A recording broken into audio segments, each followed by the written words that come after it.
everyone. Um, it's nice to see a good group on a rainy day. So thank you for joining us. My name is Marion Foucault. I'm the director of Social Science Matrix. So as climate risks intensify, the stability of homeowner insurance markets has faced unprecedented pressure. Actually, for me, there's not a month that passes by without someone on my neighborhood email list complaining that they have been dropped by their insurance company and they need an alternative option. Of course, fire insurance is the biggest issue in this area, but elsewhere it might be flood insurance or hurricanes. So all of this is making homeownership less affordable. Meanwhile, insurance companies are selling new financial products, so-called catastrophe bonds, to offload the financial risks associated with climate change. Now, today's panel was put together by my predecessor who just entered the room, Corey Hayden. Well, she was interim director at Social Science Matrix last spring, and I couldn't have dreamt of a better panel. So thank you, Corey, and thank you for being here today. So we're bringing together experts to explore how the shifting terrain of insurance, finance, and housing can help us understand and perhaps respond to the twin crises of climate change and economic insecurity.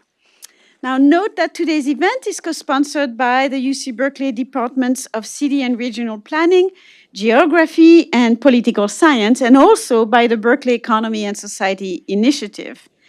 Now, before I turn it over, as usual, you know, those of you who come here often, you know that I always mention the upcoming events, upcoming attractions. So on Monday, we have a new program called the Matrix Teach-ins, where we bring some favorite teachers to teach one of their favorite lectures.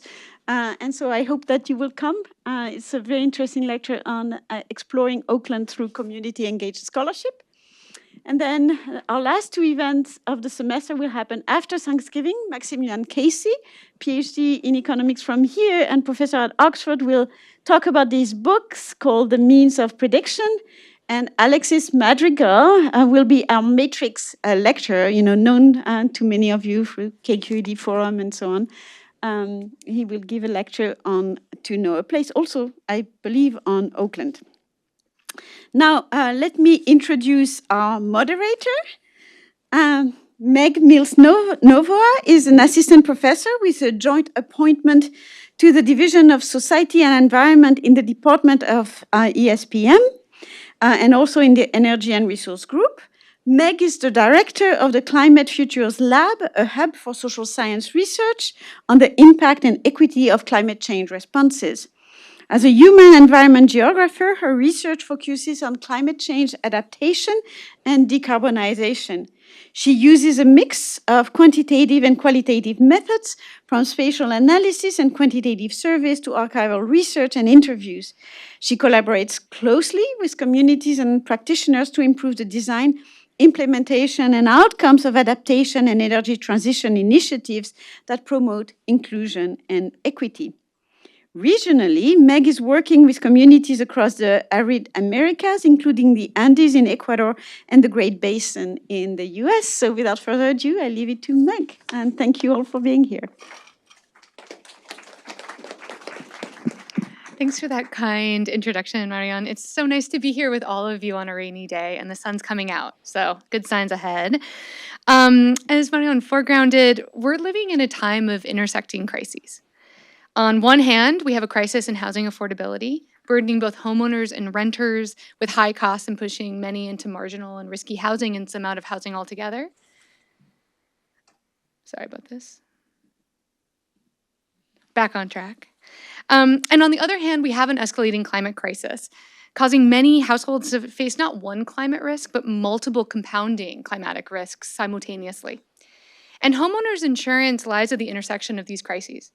The U.S. home insurance sector is under intense strain, following massive insurance payouts after major climate disasters like wildfires here in California, hurricanes in Florida, flash floods in Texas. This is happening everywhere in the U.S.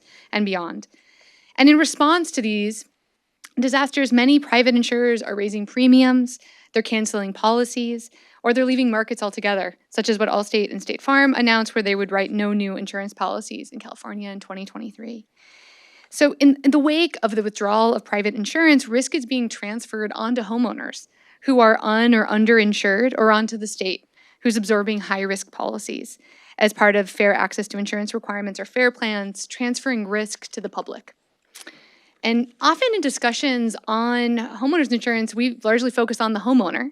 But this crisis doesn't just affect them. It also affects the Americans occupying the country's 45 million rental units, contributing to ongoing financial distress within the rental market.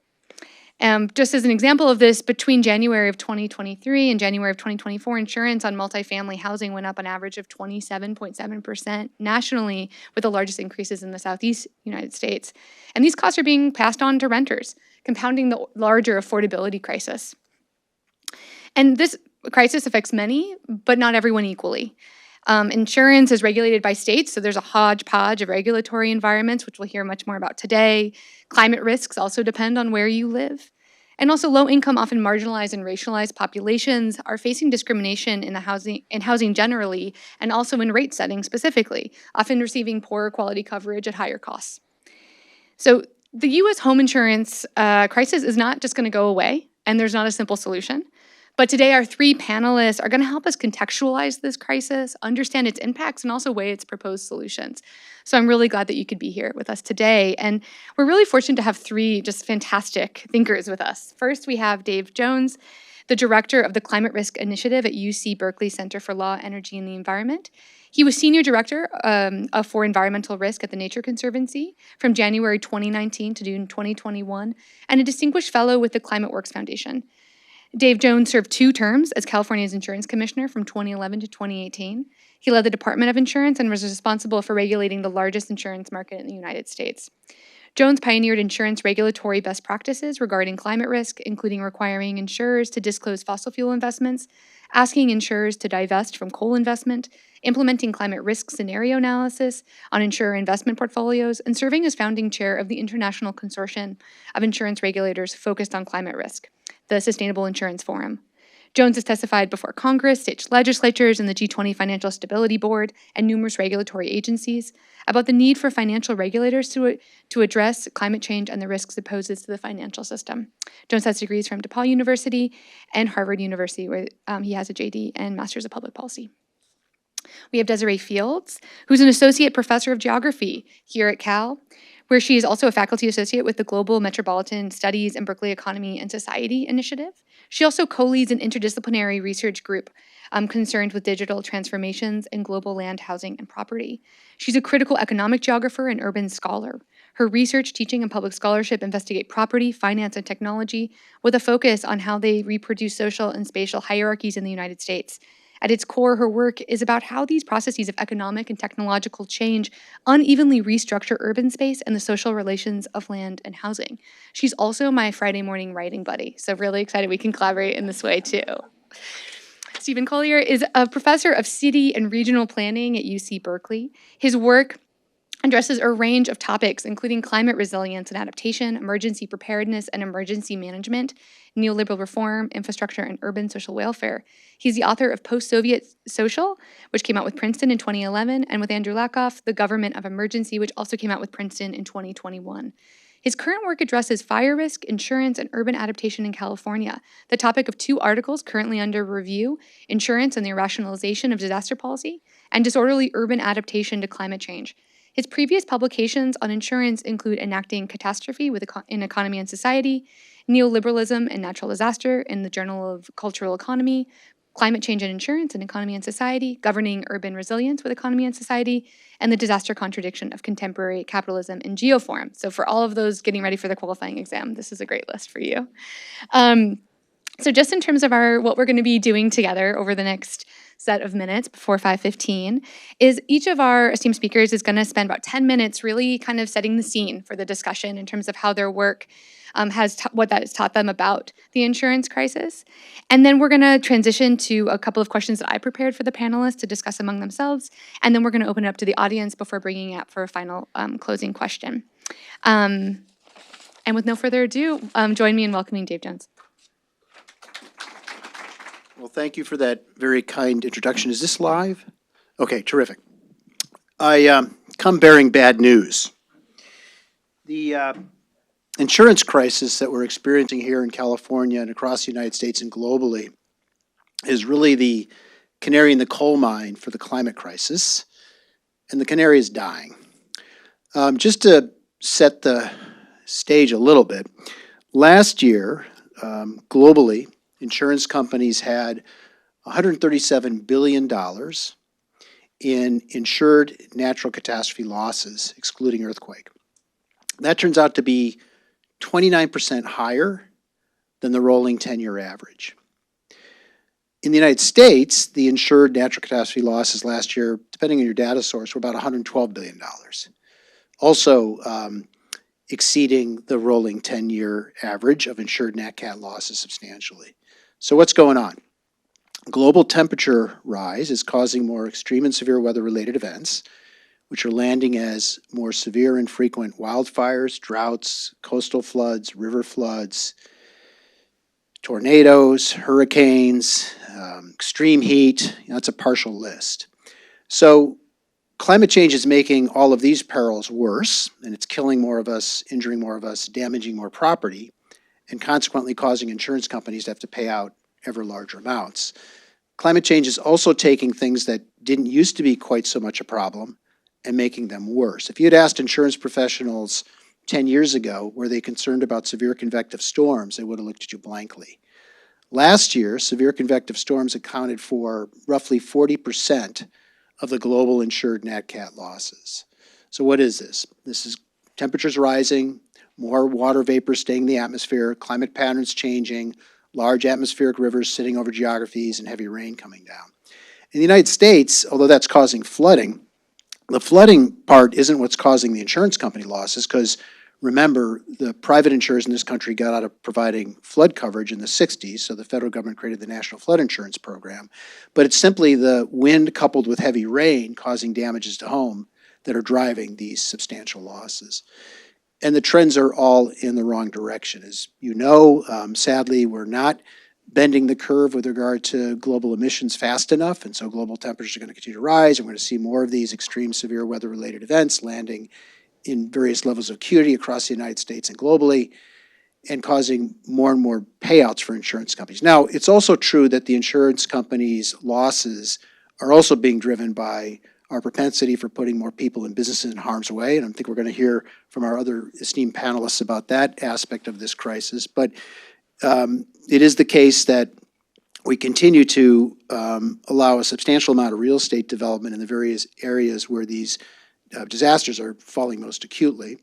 And then also the cost of replacing property has been going up. So that's also driving insurance company losses. But I submit those last two things, more people in business in harm's way and more costly replacement prices, wouldn't matter as much if we didn't have more extreme and severe weather-related events landing in these areas. But various experts say about 30% of the phenomenon, at least 30% of the phenomenon is being driven by climate change.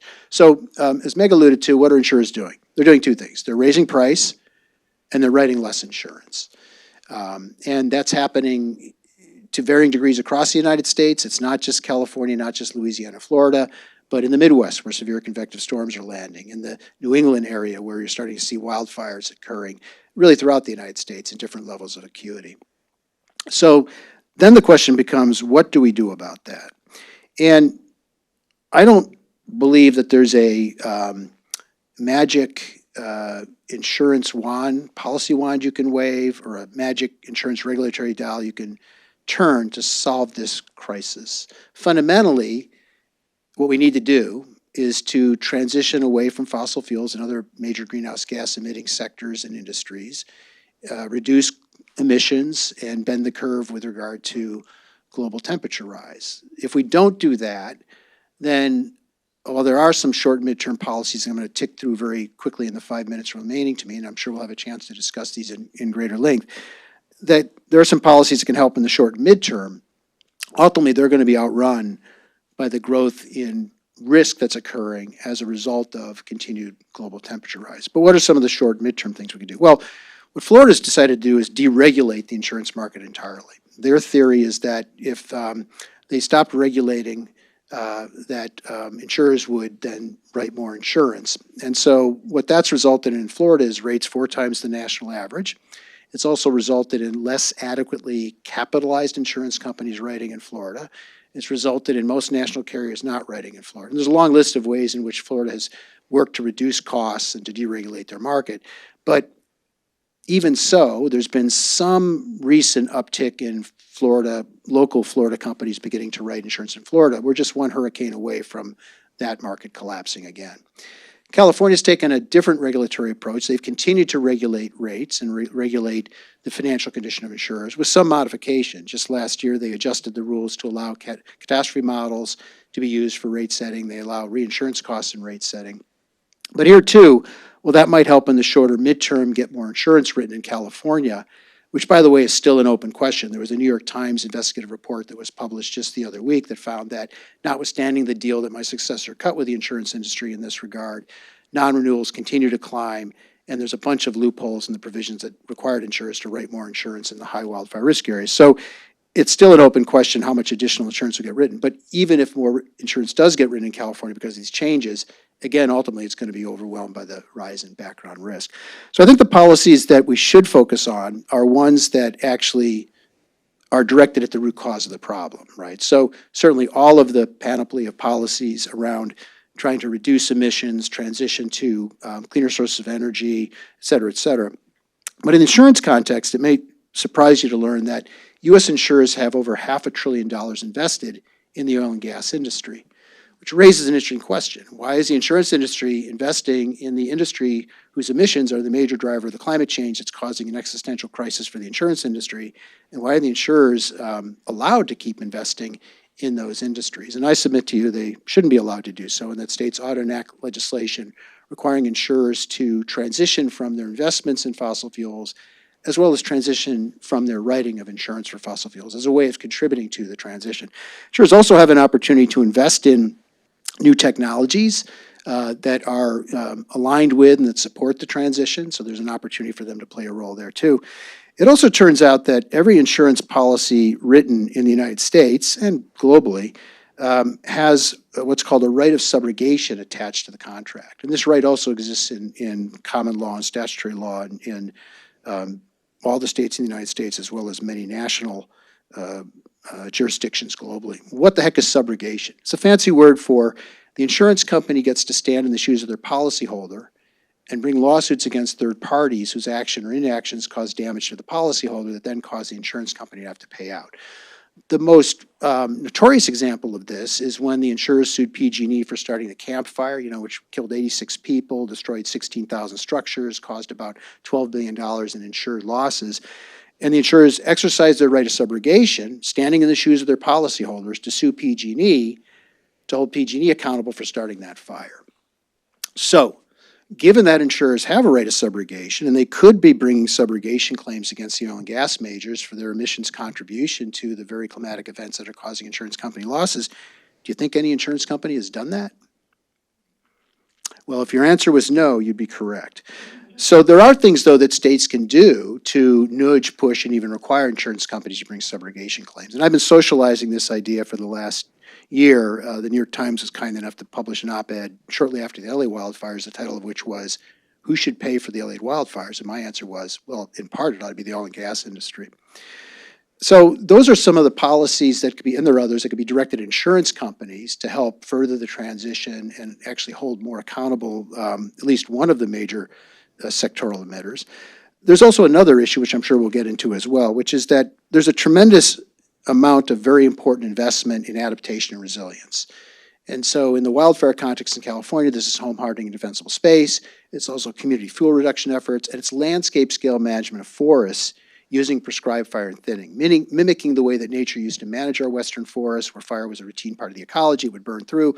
We've had about 150 years of fire suppression now in our western forests. They're choked with fuel, and then you have temperatures rising, drier conditions, precipitation falling in strange patterns, and so they're just one ignition away from mega fires.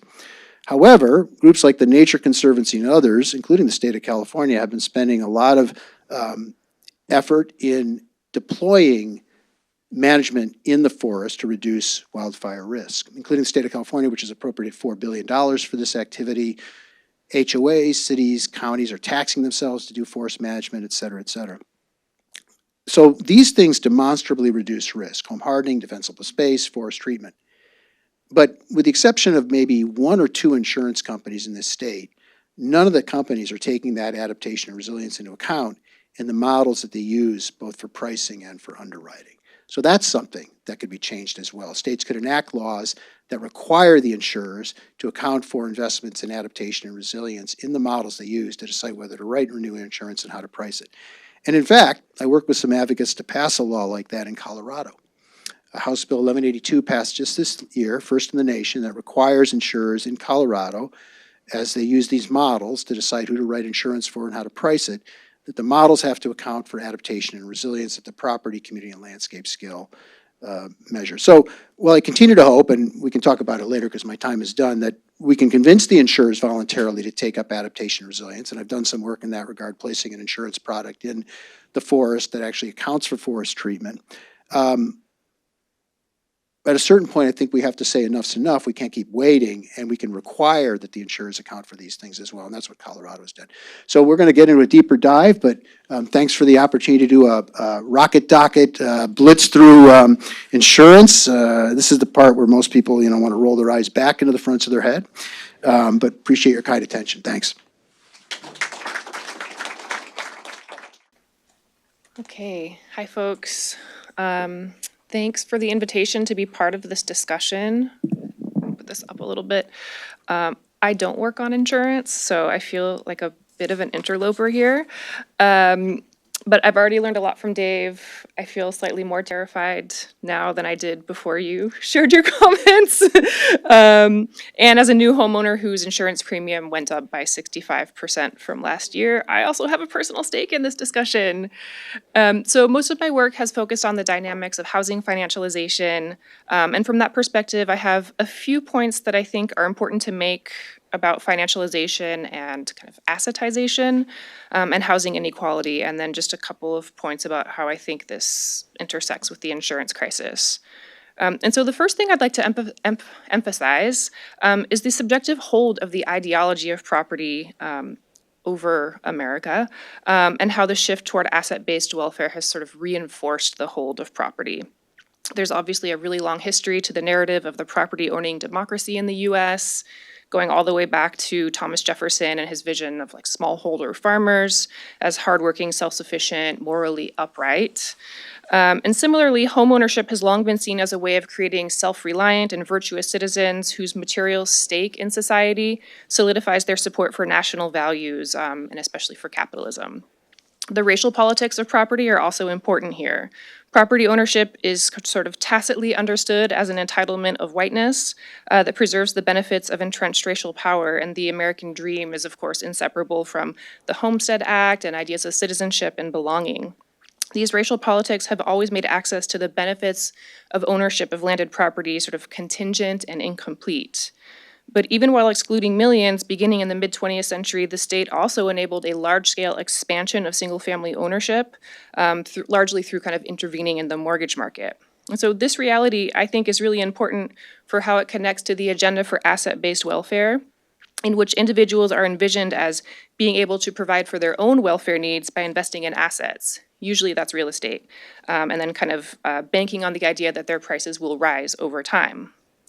Now, asset-based welfare has its roots in supply-side economics, beginning in the 1970s and 1980s, really focusing on cutting taxes, especially taxes on capital gains, as a way to promote investment and economic growth. Here, I'm drawing heavily on Melinda Cooper's recent book, Counter-Revolution, which I think is just really instructive. And I think one of the things that really comes through from that book is how supply-siders really framed this agenda of cutting taxes to promote growth as something that was good for workers through increasing asset prices. And this really sort of paves the way for the neoliberalism of Clinton in that kind of 1990s era. I'll come back to this in a moment, but I wanted to say first a little bit about the municipal impacts of supply-side economics. So along with national scale tax preferences for benefits, including real estate depreciation, cities also got in on the Supply Side Act. They used tax abatements for property owners to help kind of revive private investment in the face of austerity at the federal level, as well as the loss of their industrial base. So they're really kind of using tax incentives to draw investment back to cities in the face of declining federal benefits and trying to kind of revive industry. Cooper offers a really convincing explanation of how these tax incentives for real estate investment essentially work to sort of push up land and asset prices, which makes tax revenues grow even if the tax rate stays low, right? And this makes cities structurally dependent on asset prices kind of going up and up and up.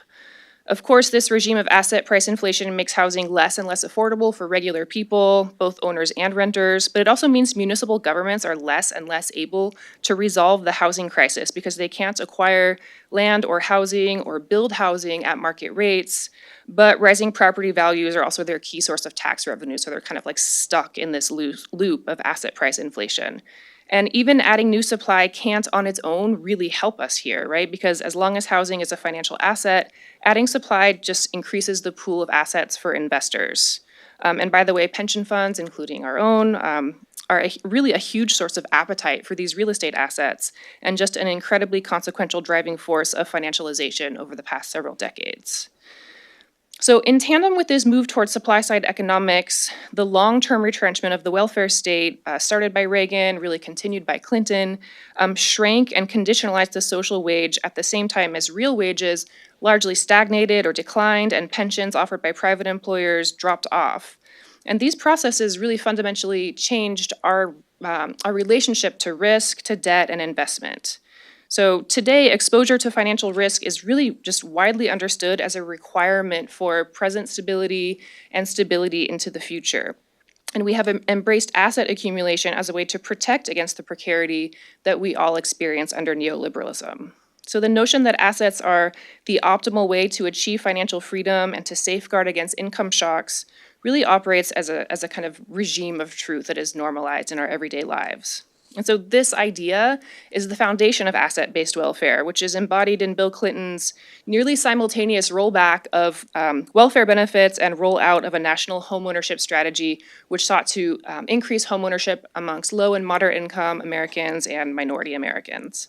So by the late 1990s, we see this consensus across Democrats and Republicans that through expanding cheap credit, government can help everyone be an asset owner, and then that way everyone can benefit from asset price inflation. So asset appreciation really becomes this core economic policy, and also central to popular economic subjectivity, right? Even as racialized lending practices undermine the promises of asset-based welfare for the very groups that are at this nexus of welfare restructuring and efforts to promote homeownership.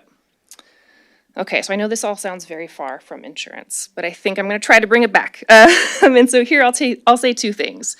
The first is that while the 2008 crisis really did create a tremendous dislocation in housing prices, this was a very temporary dislocation. The average unadjusted sale price of a home in the US has increased by roughly 60% since the 2000 peak of prices, and has nearly doubled since the prices were at their lowest in 2011. And so these rising prices mean that we are now confronting the limits of inclusion into that regime of kind of asset-based welfare and asset price accumulation or appreciation, right? So you could see this very clearly in the rise of rent-to-own companies during the pandemic-era real estate boom. But the structural factors underlying asset-based welfare have not really gone away. We remain kind of on our own with a very much shredded safety net, right? And the subjective hold of property ownership remains.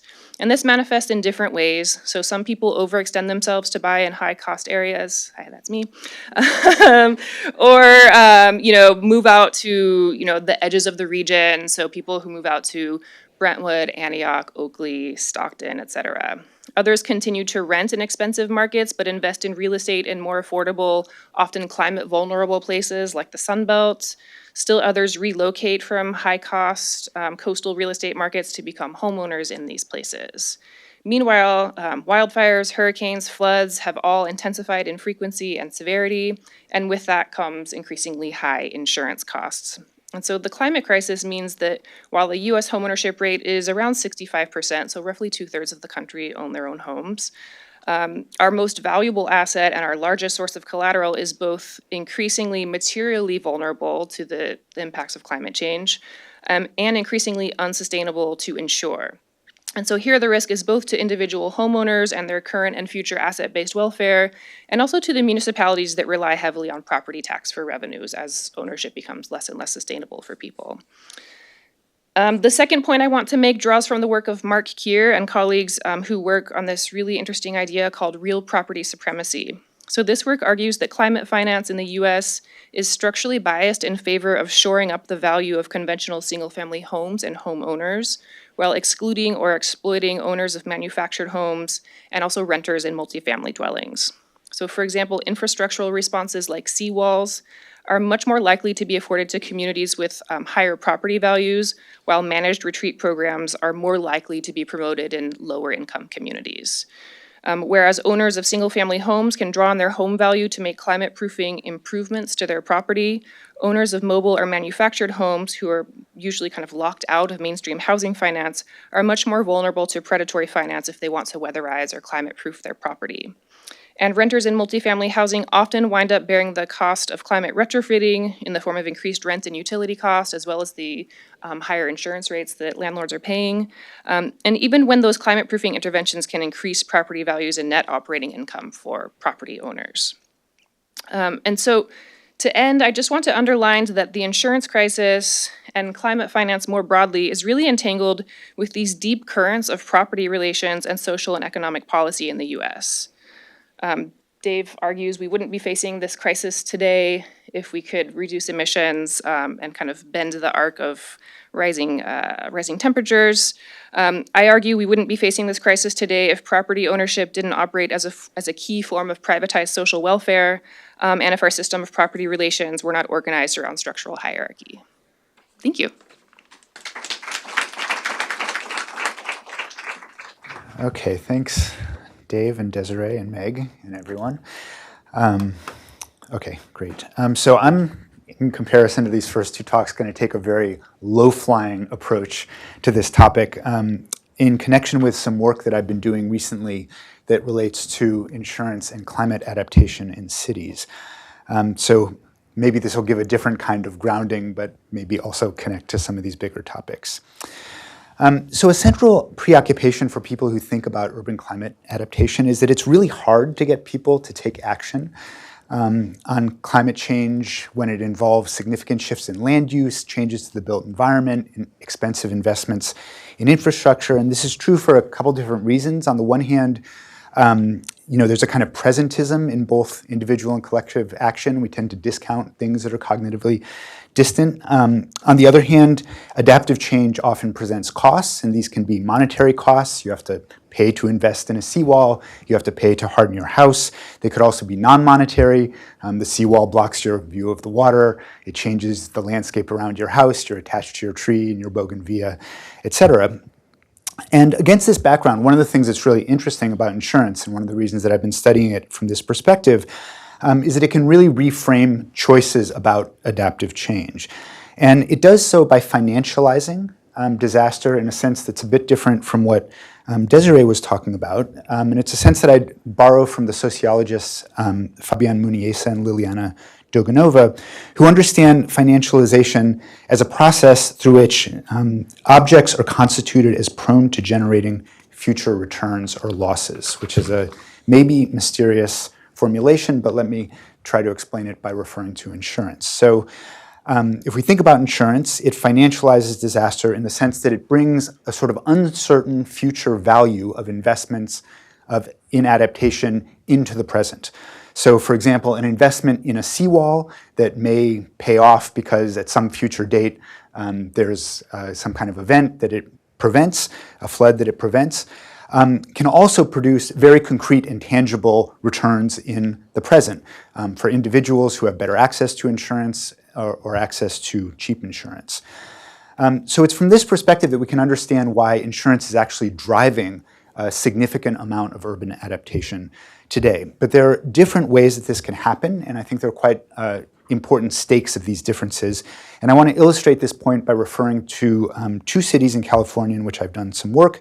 One is Foster City, and the other is the town of Paradise. So first on Foster City, as you may know, it's located on the peninsula south of San Francisco. It's built on landfill. It's very close to the bay. It is extraordinarily vulnerable to sea level rise. In 2013, the Federal Emergency Management Agency completed a new flood study, actually, of the whole Bay Area. And one of the things that it showed is that the levees in Foster City and actually a number of communities around the Bay would not be accredited for protection against a 100-year flood. And the implication of this was that when the FEMA made new flood maps for the National Flood Insurance Program, basically all of the city would be remapped into what's called a special flood hazard area. And as a result, basically all of the inhabitants of Foster City would have to pay thousands of dollars a year in insurance, where they had not had to pay that before. So the city responded to this by requesting what is called a seclusion mapping designation. This is sort of a temporary reprieve from a remapping by FEMA. And this designation basically bought the city time to reinforce the levees. To pay for this project, city officials put a measure on the ballot that would raise property taxes to back a $90 million bond. It's notable that climate change was almost completely absent from public discussions of this measure. Instead, the discussions were about property values. They were about new floodplain regulations that would impose costs on homeowners, and above all, the discussions were about insurance rates, which for homeowners would actually be many times more expensive than the property tax assessment that they were voting on would be. The bond measure passed with nearly 80% support, which is a very high level for a spending measure in California, and the levee project was actually completed last year. So this is, and here's a picture of the levee project. So Foster City is a clear case in which insurance drove urban adaptation to climate change. It did so again by bringing the future value of investments in adaptation into present financial calculations for both residents and for the city government. There are a couple features of this process in Foster City that make it an example of what I would refer to as orderly climate adaptation. First of all, insurance premiums structured incentives in a very clear way. They established a cost for not acting, i.e. you're going to have to pay for insurance. Oops, I lost that. And they also established, okay, I don't know what I did, a benefit or a return on investment. And they did this due to relatively stable translations between insurance rates, risks, and adaptive actions that the city could take, in this case, the construction of the seawall. The second thing I would note is that the rate map revision process and the seclusion mapping designation established a framework for a planned and relatively gradual process, which actually unfolded over about a decade, for assimilating new risk ratings into the system. It's also important to note that Foster City is a very wealthy city. It has ample resources, a really good bond rating, et cetera. So it was a very easy decision for the city to make to invest some resources now on a project that would have actually medium and long-term savings for homeowners. The second contrastive example that I want to offer you is Paradise, California, which, as I'm sure basically everyone in the room knows, is a town in the Sierra foothills that was devastated in 2018 by the Camp Fire, which destroyed most of the houses, I think about 18,000 structures in the town. So insurance was crucial to short-term recovery in Paradise. There was a relatively small number of people who were able to rebuild immediately after the fire, and it was basically people who had adequate insurance coverage. Most people did not have adequate insurance coverage. The availability and cost of insurance for reconstructed properties is also a key to the medium and long-term future of the town. It determines the cost of living in Paradise. It also determines the ability of new residents to get mortgages. And this centrality of insurance was actually recognized immediately after the fire by community leaders who focused on how rebuilding could be organized to meet the requirements of insurers. So for example, just after the fire, an organization called the Rebuild Paradise Foundation launched an initiative to help the town and its residents achieve insurability. In the short term, the initiative helped residents to navigate the insurance marketplace. In the medium term, it advocated for the adoption of building codes and landscape mitigation policies that would align with insurance industry standards for fire safety. But there was a problem. And the problem was, as Dave alluded to, was that the insurance industry at that time, and in many ways to the present day, didn't have clear standards and practices for translating building characteristics and landscape mitigation treatments into insurance pricing and availability. So what developed in the subsequent years was the following situation. on the one hand, Paradise became a real standout in California and nationally in terms of its building codes and mitigation standards. The physical and built environment in the town has been dramatically transformed. So it used to be a densely forested place, and it now looks like this. So a really dramatic transformation of the built environment. On the other hand, I took these photographs a couple months ago in Paradise. So on the other hand, as has been the case in many high fire risk areas across the state, the insurance market in Paradise has been in a sustained state of distress, to put it mildly. So policies in the admitted market, if they're available at all, have been many times more expensive than they previously were. People are paying like $15,000 and $20,000 for policies. Most residents are insured today through the residual plan, the FAIR plan, or many are going without insurance altogether. And today, city officials and community leaders see insurability as a fundamental barrier for reconstruction, which is actually going quite slowly. We're now 8 years after the fire, and about 30% of houses have been rebuilt in Paradise. And in the medium and long term, this is actually an existential matter for the city. Paradise is covering ongoing deficits in the city budget by drawing down settlement money that it received from PG&E for the utilities' role in the fire. And so basically reconstruction has to proceed fast enough that the property tax base recovers before that money runs out. And so they're on a very short timeline in which this question of insurability is essential to reconstruction, which is in turn essential to the future of the town. So in Paradise 2, climate adaptation pathways are being driven by insurance, but with very different dynamics from Foster City. So first, in Paradise, and in the case of insurance for wildfire risk much more generally, we don't have these clear translations between insurance, risk, and adaptive actions that either individuals or communities can take. The insurance industry is still very much working out its views on fire risk and on the value of mitigation and reducing that risk.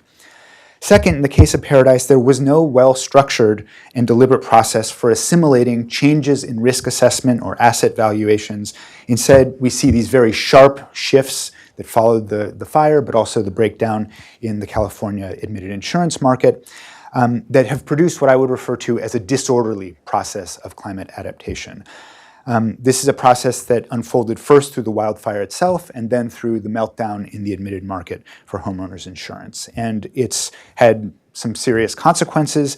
It's resulted in the permanent displacement of a very large percentage of the people who lived in the town before the fire, and a very highly uncertain process of reconstruction that may or may not result in the town ever recovering to its former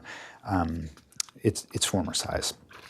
So I'll stop there, and I'll just conclude by saying that I think that there's one of the issues that I think is interesting to talk about is how we move from this very generalized concept of climate crisis to a more institutionally and analytically specified notion of what this actually looks like, and maybe these are some good starting points. Thank you. Thank you, everyone. That's like a moderator's dream. Everyone was so on time and so prepared, so thank you. You made it really easy on me. So I think that this has been a little bit implicit in our conversation, but I want to really make it clear what the stakes are of the insurance crisis. And I wanted to ask our panelists, like, what happens? What is the impact on policyholders, on renters, if we don't figure out a way to attend to this insurance crisis? What does that look like? So as Desiree pointed out in her excellent talk, a big part of people's assets and wealth in this country are tied up in their homes and physical property. So the implications of the climate crisis on the insurance crisis don't stop there. There are flow-through systemic risks across the financial sector and into the real economy. I'll give you one example. Jerome Powell, the chair of the Federal Reserve System, no climate hawk he, testified about 4 months ago before Congress that in as little as 10 years in this country, there'll be parts of the country where you can't get a mortgage because of the price or unavailability of insurance. So to get a mortgage in this country, you have to have insurance. If you can't afford insurance and you can't get a mortgage, or if you can't find insurance, you can't get a mortgage. And even if you have a mortgage and you end up dropping your insurance because you can't afford it anymore, every mortgage contract has a provision in it that says that the mortgage lender can force-place insurance on you. And guess what? The force-placed insurance costs dramatically more than the insurance you couldn't afford, which is the reason why you dropped the insurance in the first instance. So there are flow-through impacts of this crisis to credit markets, both for home lending. Desiree also talked about the impact, or Meg talked about the impact on multifamily housing. There was a study done by the Minneapolis Fed a couple months ago that looked at the impact of insurance pricing on both market rate and permanently affordable housing. Market rate housing, they're shoving it into the rents, which has consequences then for low-income and other people trying to rent. But for the permanently affordable housing, where the rents are restricted in terms of how much they can be raised, those owners and operators don't have the ability to pass on those insurance costs, so it then raises the possibility of more defaults or non-payments of loans that permanently affordable housing developers have gotten, and then has implications for anyone's appetite to do more permanently affordable housing as well. And then I guess the final point is that the Dallas Fed did a study looking at geographies in the United States where insurance prices going up, and not surprisingly, they also found coincidentally an increase in mortgage defaults and mortgage delinquencies, because as the price of insurance goes up, people can't afford it, and so then they default on their mortgage. So the implications of this are really bad. Now, it's also possible that we could have a number of severe catastrophic events occurring relatively close in time across different geographies of the United States that would cause a number of insurance insolvencies to happen, right? Now, that's a lot less likely. I think instead we're just going to have a slow, steady slide into the abyss economically. But there is also this outside risk that you could have a number of catastrophic events that drive insurance insolvencies, and that has potential flow-through impacts as well to investors in insurance companies, owners and operators of insurance companies. So it's not good news. No, that came through clearly. Yeah. Stephen, Desiree, do you have anything that you'd like to add? I mean, not directly related, but actually kind of building off of Stephen's presentation. I was really struck by the ease with which Foster City was able to kind of get agreement from voters on raising taxes in order to, to issue this bond. And it brought to mind Sage Ponder's work on municipal debt and the kind of like racialized inequalities in municipal access to municipal debt markets, right? And wherein majority Black municipalities systematically pay higher rates on municipal debt than other municipalities. And it just kind of, it strikes me that is also, that's kind of like also part of the stakes here, right? In which some geographies are going to have an easier time of adapting in an orderly way than others, and that also has implications for mortgageability, insurability, and so forth. For sure. So I just will have time for one more question, then we'll bring it out to everyone. But, Desiree really laid out some of the important historical antecedents, but I want to also say, what are some other important moments in the past that really set the stage for this crisis that maybe we don't always think of as being really important, but that you want people to know in this conversation that this was sort of how we got here?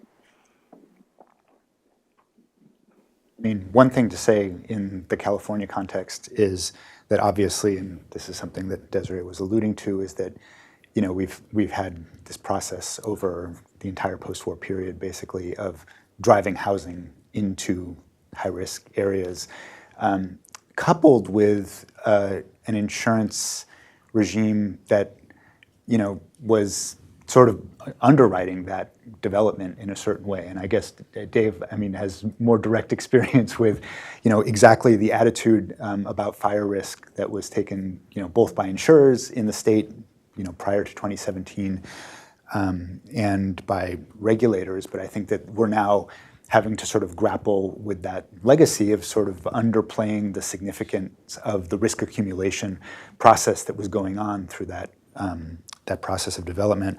One other point that I would want to make up just as in the sort of antecedents category is that, the landscape of disaster insurance is very complicated, and we've been mostly talking about, private property insurance that is regulated. The Foster City example is actually about a public program. It's not about a private program. And I think it's interesting to note that you have very parallel crises in these two contexts.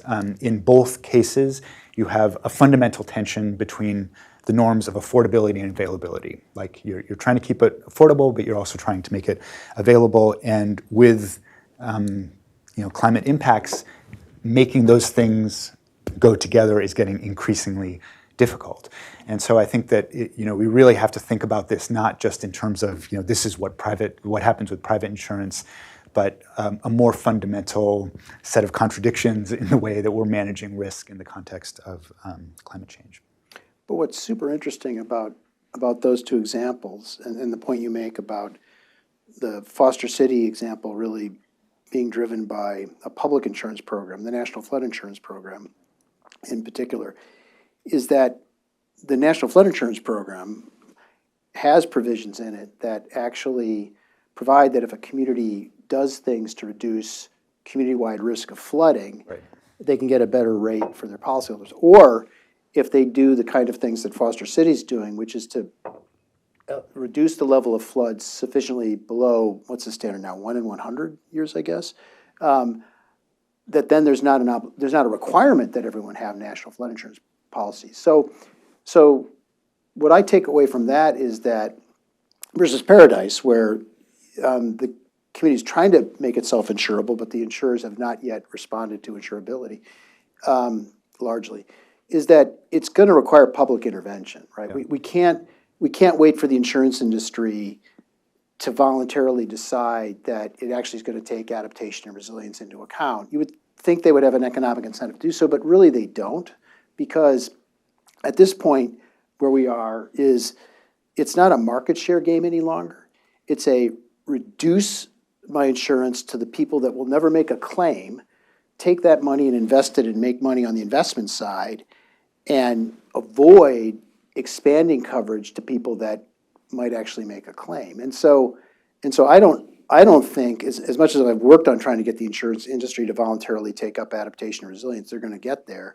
And so that's why I think we need interventions like the National Flood Insurance Program, where they say, like, if you do these things, then your public insurance price and the requirements associated with it will be adjusted. Just like Colorado said on the private insurance side, like, we're going to require you to account for adaptation and resilience. So. Although for other reasons, the NFIP isn't working out very well. No, I have a whole critique of the National Flood Insurance Program we could launch into, but yeah. But at least I thought your two case studies were really instructive in terms of sort of public versus private.